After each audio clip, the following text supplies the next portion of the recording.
Operation కర్రెగుట్టలు మొత్తం దాదాపుగా ఈ ఛత్తీస్గఢ్ అండ్ తెలంగాణ బార్డర్ని కలిపేటువంటి ప్రాంతం ఇది. దాదాపు 40-50 కిలోమీటర్లు ఆ పైన విస్తరించి ఉన్న గుట్టలు ఇవన్నీ కూడా శత్రు దుర్భేద్యమైన గుట్టలు. అబూజ్మడ్ లాంటి ప్రాంతం ఎట్లాగైతే ఉందో మావోయిస్టులకి నక్సలైట్లకి ఒక సేఫెస్ట్ స్థావరంగా ఈ కర్రెగుట్టలు ఉన్నాయి. ఈ కర్రెగుట్టల్లో దాదాపుగా 100 మంది మావోయిస్టులు ఉన్నారు అన్న సమాచారంతో పోలీసులు మొత్తం దాదాపు ఒక 10,000 బలగాలు ఆ కర్రెగుట్టలను చుట్టుముట్టినాయి. ఏ క్షణం ఏం జరుగుతుందో అర్థం కాని పరిస్థితి. కొంతమంది ఏం చెప్తున్నారంటే హెలికాప్టర్ల ద్వారా ఒకవైపున బాంబులేస్తూ కింద ఉన్నటువంటి బలగాలన్నీ లోపలికి చొచ్చుకొని వెళ్తూ అక్కడున్న ఏదైనా బాంబ్స్ కానీ ఇవన్నీ పెడుతున్న క్రమంలో ఈ బాంబు స్క్వాడ్ల ద్వారా తనిఖీ చేస్తూ ముందుకు వెళ్తూ ఆ చనిపోయిన నక్సలైట్ల శవాలను తీసుకురావడానికి కింద పోలీస్ బలగాలు ఉన్నాయి. కానీ వీళ్ళు బాంబులు వేసేది మాత్రం పైనుంచి అన్న ఒక చర్చ కూడా స్టార్ట్ అయింది. కానీ ఏదేమైనా అక్కడ ఏం జరుగుద్దో ఏ క్షణంలో అన్నది అర్థం కాని పరిస్థితి. ఆపరేషన్ కర్రెగుట్టలు 3 రాష్ట్రాల్లో 280 చదరపు కిలోమీటర్ల మేర నక్సల్స్కు కంచుకోటగా గుట్టలు. అందులో 50% భద్రాద్రి, ములుగు జిల్లాల్లోనే. హిడ్మాతో పాటు 3,000 మంది నక్సల్స్ అక్కడే ఉన్నట్టు అనుమానాలు. పెద్ద ఎత్తున చుట్టుముట్టిన బలగాలు. నేడో రేపో భారీ ఎన్కౌంటర్. ఏం జరుగుద్దో చెప్పలేని పరిస్థితి. అసలు యాక్చువల్గా ఇవాళ నిన్న రాత్రే జరగవచ్చు అన్న ఒక చర్చ జరిగింది. పైన అయితే హెలికాప్టర్లు చక్కర్లు కొడుతున్నాయి. మరి కాశ్మీర్లో జరిగిన దాడి తర్వాత మొత్తం అంతా వ్యవహారం అంతా దాని మీదే చర్చ నడుస్తున్నది కాబట్టి ఇప్పుడేమైనా వెనక్కి తగ్గే అవకాశం ఉండొచ్చునా అంటే ఈ అమిత్ షా కానీ ఈ కేంద్రం ఆలోచన అయితే ఆ రకంగా కనబడట్లే. వాళ్ళు అసలు ఆ దిశగా ఆలోచిస్తున్నట్టయితే ఏం కనబడట్లే వెనక్కి వచ్చే ఆలోచన. ఆపరేషన్ కగార్ పేరుతో దాదాపు 40 కిలోమీటర్లు అన్నారు. 280 చదరపు కిలోమీటర్ల మేర నక్సల్స్కు కంచుకోటగా ఈ గుట్టలు ఉన్నాయట. అందులో 50% గుట్టలు తెలంగాణలోనే ఉన్నాయి. ఇది ఛత్తీస్గఢ్ తెలంగాణ బోర్డర్ అన్నమాట. వెంకటాపురం, ములుగు జిల్లా, వెంకటాపురం అటు నుంచి ఈ గుట్టలు స్టార్ట్ అవుతాయి. ఆపరేషన్ కగార్ పేరుతో 2026 మార్చి కల్లా మావోయిజాన్ని తుడిచిపెట్టాలని సంకల్పించిన కేంద్ర బలగాలు మరో భారీ ఆపరేషన్ ప్రారంభించాయి. తెలంగాణ, ఛత్తీస్గఢ్, మహారాష్ట్ర సరిహద్దుల్లో 280 చదరపు కిలోమీటర్ల మేర విస్తరించిన కర్రెగుట్టల వైపు బలగాలు వేగంగా కదులుతున్నాయి. దశాబ్దాలుగా ఈ గుట్టలు నక్సలైట్లకు కంచుకోటలుగా ఉంటుండగా అబూజ్మడ్ ఇతర ప్రాంతాల్లో ఎన్కౌంటర్లు పెరగడంతో ఉన్న క్యాడర్ అంతా కర్రెగుట్టలపైకి చేరుకున్నట్టు భద్రతా బలగాలకు ఉప్పందింది. దాంతో సోమవారం ఉదయం నుంచే సిఆర్పిఎఫ్, కోబ్రాతో పాటు బస్తర్ రీజియన్లోని 7 జిల్లాల డిఆర్జీ, ఎస్టీఎఫ్కు చెందిన సుమారు 4,000 బలగాలు కర్రెగుట్టలను చుట్టుముట్టడం ప్రారంభించాయి. అటు మహారాష్ట్రలోని ఇంద్రావతి నది సమీపంలో C-60 బలగాలు కూడా మోహరించాయి. 50% కర్రెగుట్టలు తెలంగాణలోని భద్రాద్రి కొత్తగూడెం జిల్లా, ములుగు జిల్లా, వెంకటాపురం, వాజేడు వైపు సుమారు 70 కిలోమీటర్ల మేర విస్తరించి ఉన్నాయి. దీంతో కేంద్ర బలగాలు తెలంగాణ మీదుగా కర్రెగుట్టలకు చేరుకున్నట్టుగా తెలిసింది.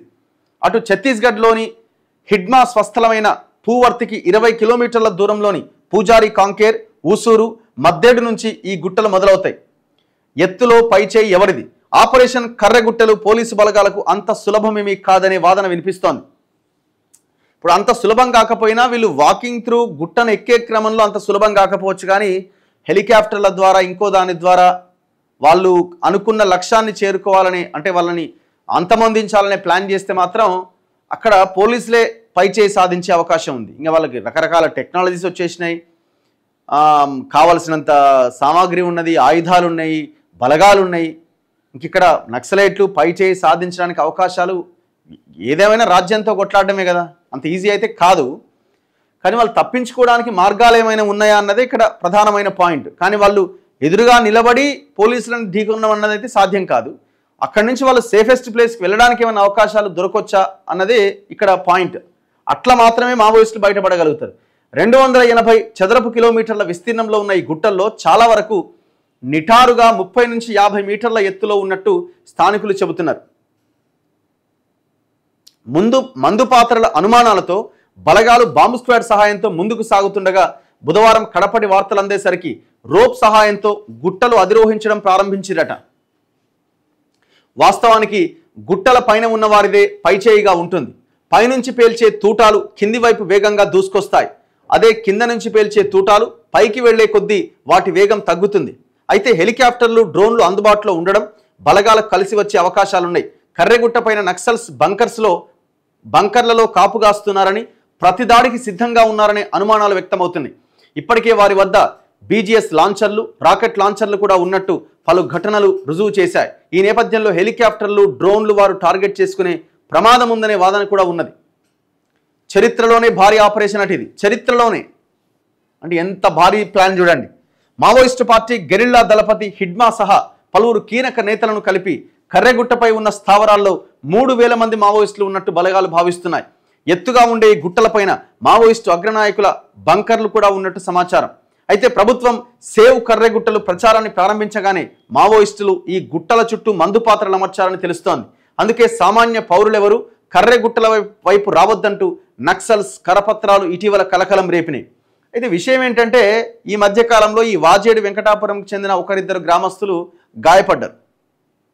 అంటే వాళ్ళే కొంతమంది ఏమంటున్నారంటే వాళ్ళే వేటకు వెళ్ళే క్రమంలో ఏదైనా అమర్చినప్పుడు, ఇంకేది జరిగినప్పుడు, గాయపడ్డప్పుడు, లేదంటే పోలీసులు ఏమైనా అమర్చి ఉంటారా, ఇది మావోయిస్టుల నుంచి వచ్చిన లేఖ అయి ఉండకపోవచ్చు అన్న ఒక చర్చ కూడా స్టార్ట్ అయింది. పోలీసులే ఆ లేఖ విడుదల చేసి కొంత భయోత్పాతాన్ని కల్పించే ప్రయత్నం చేశారన్న ఇంకొక చర్చ కూడా ఉన్నది.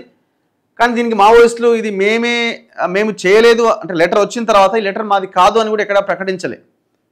సో కాబట్టి వాళ్ళే ఆ లెటర్ ఏమనుంది ఆ లెటర్లో అంటే ఈ కర్రెగుట్టలపైకి ఎవరూ రాకండి, మమ్మల్ని మేము సేవ్ చేసుకోవడానికి కొన్ని మందు పాత్రలు అక్కడ అమర్చాము, మీరు చెట్ల కోసమో కర్ర కోసమో వేట కోసమో ఇక్కడికి రావద్దు అని మావోయిస్టులు ఒక లేఖ విడుదల చేశారు రీసెంట్గా.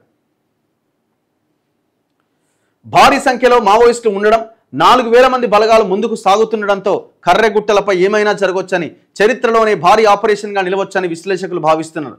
ఒకవేళ కనుక ఎన్కౌంటర్ జరిగే పరిస్థితి ఉంటే అయితే మాత్రం దాదాపు ఒక 200-300 మంది ఇదవచ్చు అన్న ఒక చర్చ కూడా జరుగుతున్నది. అల్టిమేట్గా ప్రభుత్వాందే ఇక్కడ పైచేయి అవుతుంది, డౌట్ ఏం లేదు దాంట్లో. మనం ఎందుకంటే టెక్నాలజీని ఉపయోగించుకొని, డ్రోన్లను ఉపయోగించుకొని, హెలికాప్టర్లను ఉపయోగించుకొని ఆ ప్రయత్నం చేస్తే వాళ్ళదే పైచేయి అవుతుంది.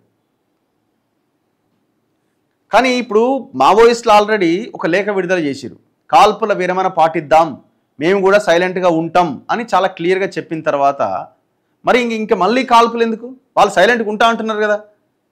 వాళ్ళు సైలెంట్గా ఉండకపోతే అప్పుడు ఆలోచించండి, వాళ్ళు మేము శాంతి చర్చలకు మేము రెడీ అంటున్నారు, దాన్ని ఎందుకు మనం పరిగణలోకి తీసుకోవద్దు? వాళ్ళేమో ఇప్పుడు కాశ్మీర్ లోయలో జరిగినట్టుగా అట్లాంటి ఉగ్రవాదులు ఏం కాదు కదా. ఒక రకంగా వాళ్ళు అక్కడ ఉండడం వల్ల అడవి కాపాడబడుతుంది కదా, ఏ మాట కామాట. ఇప్పుడు వాళ్ళు వద్దనుకుంటే ఆదివాసీలే తరిమేస్తారు వాళ్ళని. ఇప్పుడు అక్కడ దాదాపు ఈ కర్రెగుట్ట చుట్టూ ఒక 6-7 గూడాలు ఉంటాయి, ఆ మొత్తం ప్రజలందరినీ ఖాళీ చేయించారు. వెంకటాపురం మండలంలో కూడా ఖాళీ చేయించారు. మొత్తం బలగాలు ఇట్లా కవాతు చేస్తున్నాయి అక్కడ. ఏ క్షణం ఏం జరుగుద్దో అర్థం కానటువంటి పరిస్థితి మనం చూస్తూ ఉన్నాం.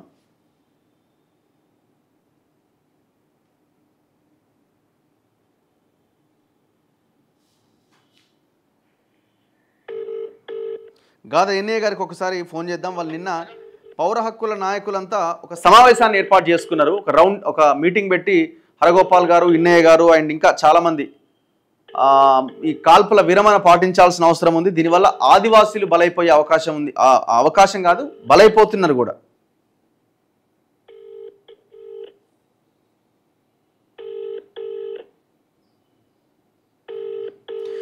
ఎవరో కామెంట్ పెడుతున్నారు, రఘు అన్న నీకు నక్సల్స్ పైన అంత ప్రేమ ఎందుకట? ప్రేమ ఏముందండి, మనకు ఆదివాసీల మీద ప్రేమ ఉండాలి. ఈ దేశ మూలవాసులు వాళ్ళు, ఈ దేశ మూలవాసులు ఆదివాసీలు. నక్సల్స్ మీదనో పోలీసుల మీదనో ఇంకోరి మీదనో ప్రేమ కాదు ఇది. అక్కడ ఉన్న అడవి రేపు పొద్దున పోతే నీకు పీల్చడానికి గాలి కూడా ఉండదు. ఇప్పుడు మొత్తం అడవుల మీద కార్పొరేట్ గద్దలు వాళ్ళని అన్న విషయం వాస్తవమా కాదా? ఎక్కడైనా ఒక చెట్టును ఉంచుతున్నారా? మైనింగ్ పేరుతో అడవిని మొత్తం ఖతం చేసేస్తున్నారు కదా. నక్సల్స్ మీద వాళ్ళు చేసే హింసకు కూడా మనం వ్యతిరేకమే. నక్సల్స్ ఎవరినైనా గాల్ చేసినా, ఎవరినైనా ఇంకేమన్నా చేసినా దానికి కూడా వ్యతిరేకమే. మేము ముందు నుంచి ఒక పాలసీతో ఉన్నాం. నేను ముందు నుంచి చెప్తున్నా, నక్సలైట్లు మీరు అడవిలో ఉండి కొట్లాడడం సాధ్యం కాదు. భవిష్యత్తులో మీరు అక్కడ ఉండి గనులు పట్టుకుంటే అది ఎంత మాత్రం సాధ్యం కాదు. బ్యాలెట్తోనే సాధ్యం అవడానికి అవకాశాలు ఉంది. ప్రజల్ని కొంత అవగాహన తీసుకొచ్చి ఒక ఆల్టర్నేట్ ప్రత్యామ్నాయ రాజకీయ శక్తిని మీరు అక్కడ ఉండి కొట్లాడడం ఎందుకు, ఇక్కడ వచ్చి కొట్లాడండి అని మనం ఎవ్రీడే నేను మాట్లాడుతూ ఉన్నా. బుల్లెట్ ద్వారా మనం రాజ్యములో ఉన్న పాలకులని మార్చడానికి కానీ ఇంకేదో చేయడానికి కానీ అవకాశాలు లేవు. అది సాధ్యం కాని పని. ఆయన అందులో దట్టు ఒక విలువైనటువంటి ఈ దేశం కోసం ఏదో చేయాలి, త్యాగం ఒక రకంగా చెప్పాలంటే వాళ్ళది కూడా త్యాగమే. ప్రాణాలు కోల్పోతుందని తెలిసి కూడా వాళ్ళు అడవుల్లోకి పోయారు కదా. వాళ్ళు ఏదో ఎవరినో హింసించడానికో ఇంకెవరినో ఏదో చేయడానికి కూడా కాదు కదా. మరి అట్లాంటి వాళ్ళు జనజీవన స్రవంతిలోకి వచ్చి ఇక్కడ ఒక ఆల్టర్నేట్ వ్యవస్థని క్రియేట్ చేస్తే ప్రజలకు ఉపయోగకరంగా ఉంటుంది, ప్రజల్లో ఇంకా అవేర్నెస్ పెరుగుతుంది.